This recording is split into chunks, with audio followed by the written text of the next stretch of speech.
The beeping of machines echoed in my ears, each note pulling me between life and death.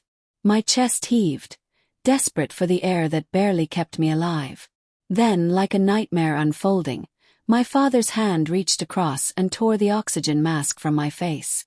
"Save it for someone who matters," he sneered, as if my existence was nothing more than wasted space. My vision blurred, the room tilted.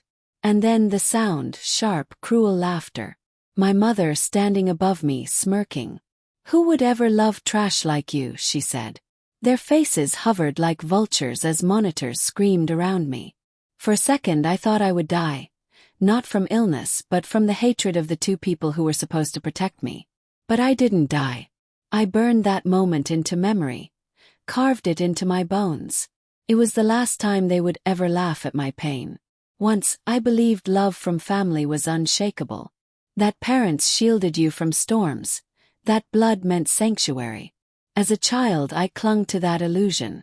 My father, towering, untouchable. My mother, soft when she wanted to be. Their approval felt like safety. But the cracks began early. Cruel jokes that cut deeper than knives. Affection given only when earned like a prize. Every mistake archived, replayed, used against me. I convinced myself it was normal, that all families were like this. Until the hospital. Until the mask. That was the day my illusion shattered. Survival changes the way you see. When I walked out of that ward, stitched and scarred, I saw with new eyes. I noticed what I had ignored for years. The way my father called me worthless when he thought I couldn't hear. The way my mother smirked when others mocked me. Never once defending. They fooled the world as saints, generous, respectable pillars of society. But behind doors, they sharpened their cruelty on me like blades. And it wasn't only cruelty. I uncovered documents. My father hiding debts in my name. My mother forging my signature for fake charities. They weren't guardians. They were leeches. They assumed I would stay broken. That I was too weak, too naive to notice. So I let them believe it. I wore my own masks. Quiet, obedient, empty. They thought they had won. But silence was never surrender. It was strategy. I wasn't healing, I was planning. I studied them the way predators study prey. Where they hid papers. Who they trusted. How they shuffled money. Every insult, every humiliation I stored like weapons. I didn't need fists. I needed patience. And patience was something I had in abundance.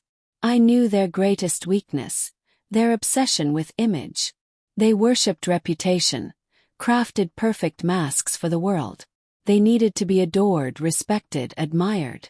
That would be the weapon I'd use to suffocate them. Slowly, carefully, I gathered evidence. Bank transfers. Forged records, recorded conversations.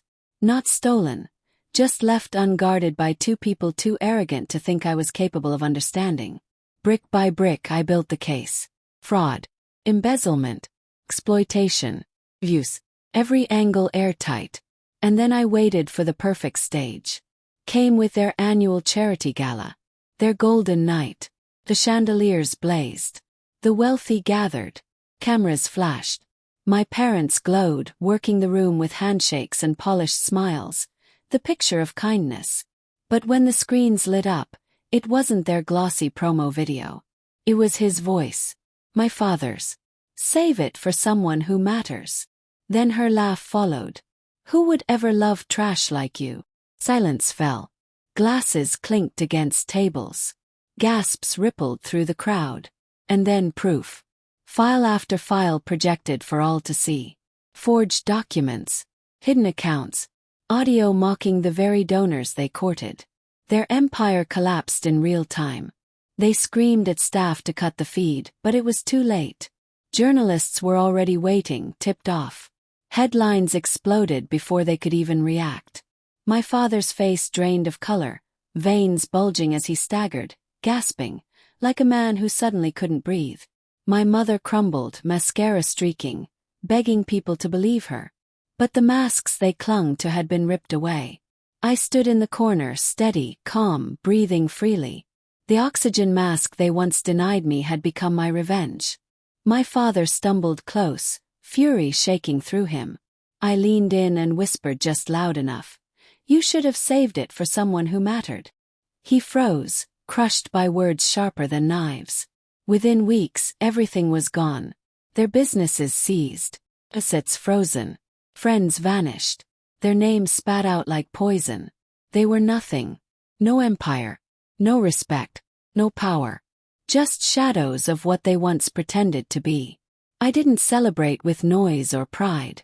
I didn't need to. Revenge wasn't about applause. It was about air. And for the first time in my life I could breathe. Deep, steady, unbroken.